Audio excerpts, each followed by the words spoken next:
today. To my right is Commissioner Gary West from the town of Mooresville. His right is Commissioner Will Avens, and his right is Chief Coaxum from Davidson College. So I don't have a prepared statement for you. You have the initial report on this arrest. So we're talking today about the individual Jeremy Whitworth that we arrested last week. He was charged with one count of felony secretly peeping by us. So we want to give you a little more information on that today. So as a result of that arrest, the Mooresville Police Department executed search warrants on his house. We were able to find a number of hard drives and computers and cell phones that contained images and videos of women in different restrooms, including his house and including restrooms at Davidson College. There are also a number of locations that we cannot identify. His wife has been cooperative through this investigation.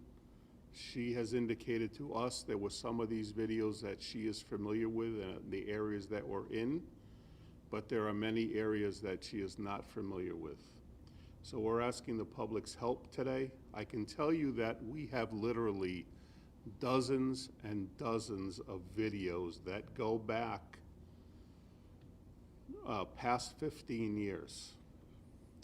This individual has been doing this for a number of years, and there literally could be, like I said, dozens and dozens of victims out there that we don't know about.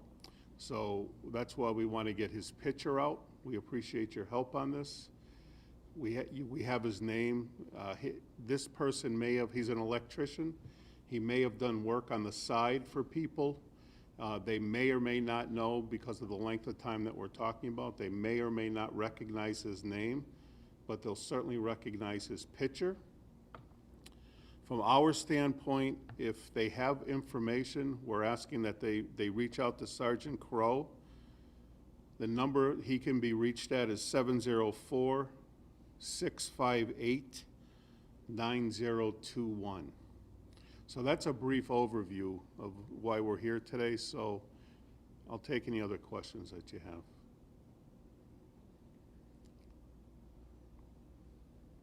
How did you become aware of how did the investigation unfold? I guess, how did you learn about something against it?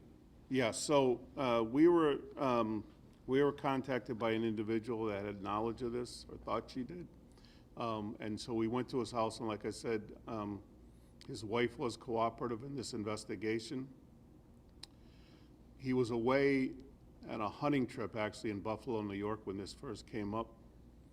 We knew when he was coming home, so we were able to get things out of the house prior to that, and enough to secure an arrest warrant for him, so he was arrested on November 2nd when he returned from that hunting trip.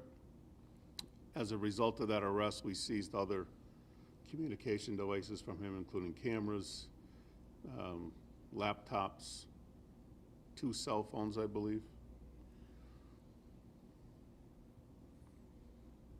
You said he had multiple hard drives, multiple computers? He had multiple hard drives that we located 2 hard drives actually up in the attic. We know that one of the hard drives goes back to 2018, but there is some indication on some of these hard drives that these things go back much longer than that. We're working through this. We've been downloading this stuff since all weekend. It's caused a little challenge for us based on how old some of these hard drives are.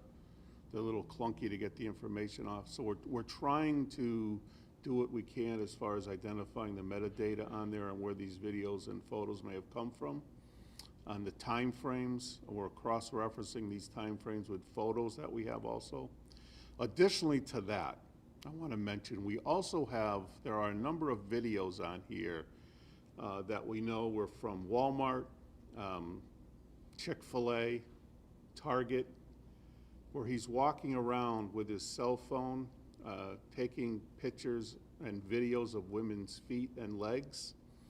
And what's troubling with that, although not specifically a crime in nature, it's clear by some of these videos that the women were aware of this but based on their reaction, and they turned away. What we'd like to know, if that sounds familiar to any of these women, we obviously would like to know if there was any further contact after that. Like I said, all those specific videos aren't necessarily a crime in per se.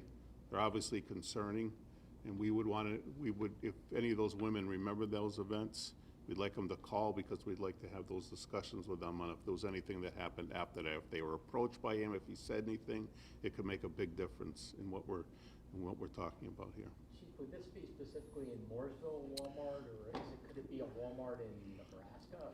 We believe the Walmart was here. We believe the Chick-fil-A is here. We do know that there was a number of things at Davidson College, and the chief can talk to that. But like we said, we don't know. To that point, absolutely. The wife believes that some of these videos may have been from Airbnbs that they may have rented, but she's not sure. So to your point, yeah, we could be talking Virginia, Florida, who knows?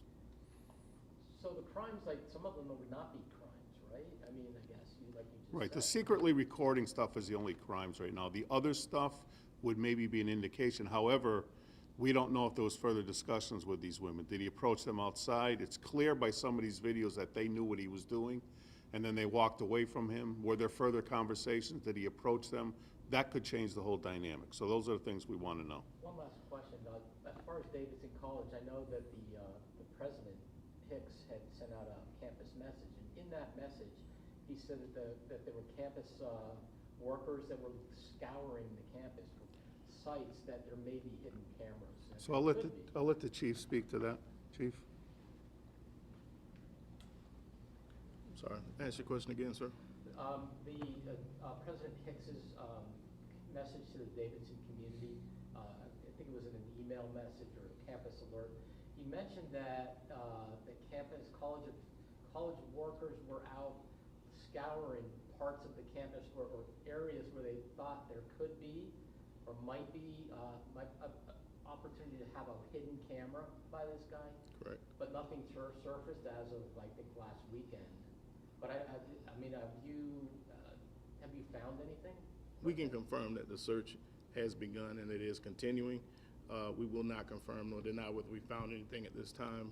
However, the search does continue because it is quite extensive considering the size of our campus and the potential to have these devices.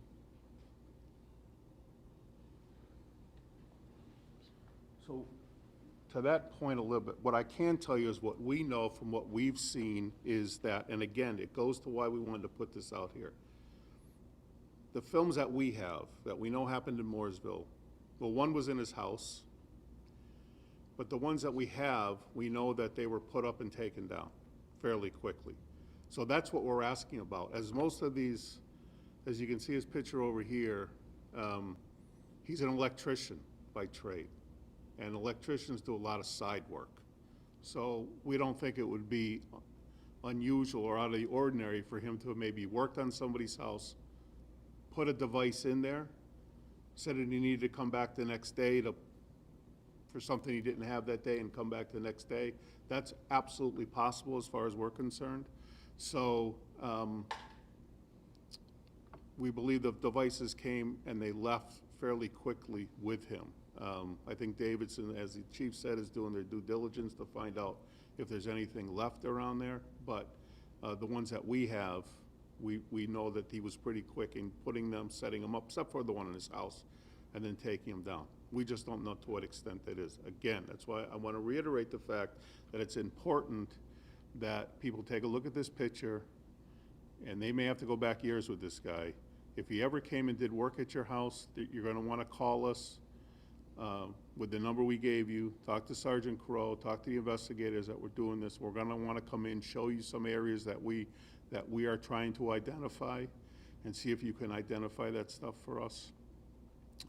We just, based on his pattern, based on what we know about how he is doing these things, we believe that these were not isolated incidents, and we believe there is a potential for literally dozens of other victims that don't know that they were obviously being secretly recorded.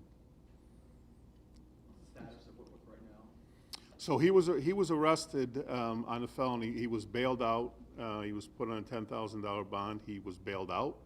We anticipate moving forward with at least one other charge next week. We're going to get together with Davidson College, obviously, and we're going to put this all together and see what their charges look like down the road.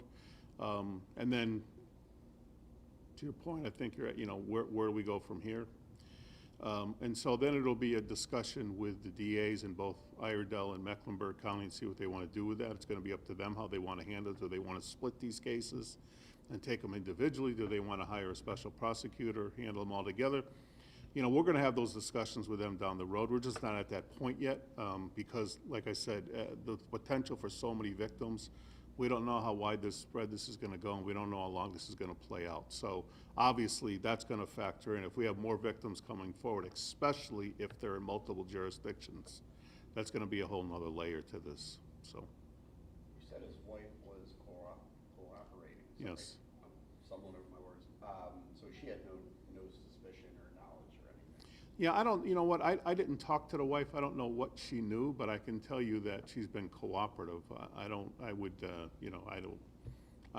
to guess, but I wouldn't. I mean, she's been cooperative. I think there's enough said with that. Jim, you mentioned this, sorry, this has been going on for a while. How long has he worked at Davidson College? Approximately 2005, 2006. Just wanted to clarify something about that. The wife said that some of these locations may have been Airbnbs. Is it Yes. stuff that they've stayed in, or were they renting out? From what we understand, it's ones they rented out. She thought they looked familiar. Those locations look familiar. And I think that's just a guess on her part, to be honest with you. I mean, I've stayed in Airbnbs, right? I think we all have, and especially if you stayed multiple ones. I couldn't tell you what a bathroom looked like after a while. So I think she was trying to be as helpful as she could, but we don't know how accurate that is. How elaborate were these types of cameras or devices that, like, was he placing them in restrooms, in bedrooms, private parts of the home?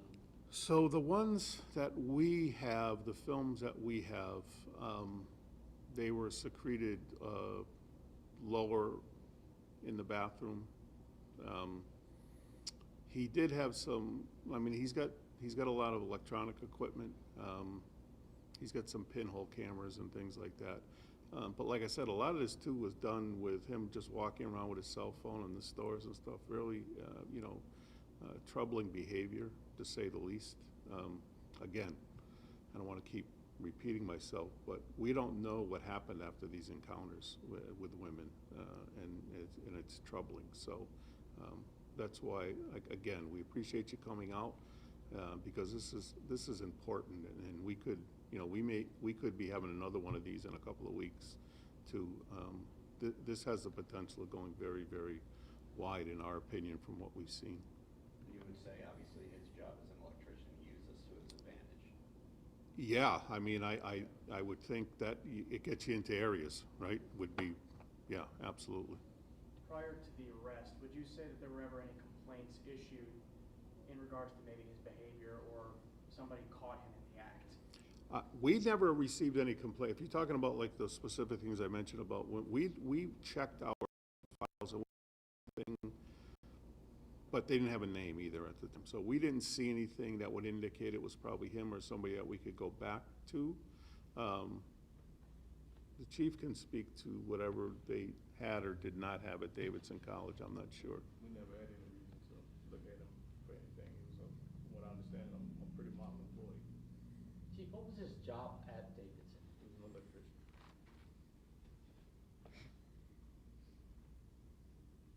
Okay. Anything else? Okay. Thank you. We appreciate it.